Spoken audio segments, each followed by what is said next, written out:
রাতের বেলায় রুটি খাবে আর তার সাথে কি হেলদি সবজি খাবে সেটা ভাবছো, তাই তো? ফিকার নট, আমি আছি তো। এখানে ছোট্ট সয়াবিন একটু সেদ্ধ করে নিয়েছি আর নুন হলুদ দিয়ে ভেজে নিলাম হালকা করে।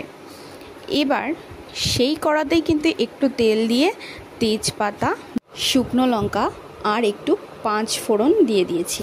5 ফোড়ন না পছন্দ হলে সাদা জিরেও দিতে পারো। আর সাথে একটু গ্রেট করে আদা দিয়ে দিয়েছি। আর এরকম কিউব সাইজের আলু দিয়ে দিয়েছি 2টো। আর নুন আর হলুদ তো ম্যান্ডেটরি। আর এখানে একটা কাঁচা লঙ্কা দিয়েছি, তোমরা তোমাদের স্বাদ অনুযায়ী কাঁচা লঙ্কা দিও।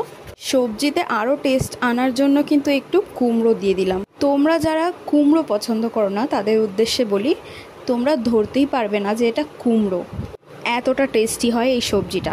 আমি পার্সোনালি কুমড়ো একদম পছন্দ করি না, কিন্তু আমি এই সবজিটায় কুমড়ো দিলে খুব পছন্দ করি খেতে।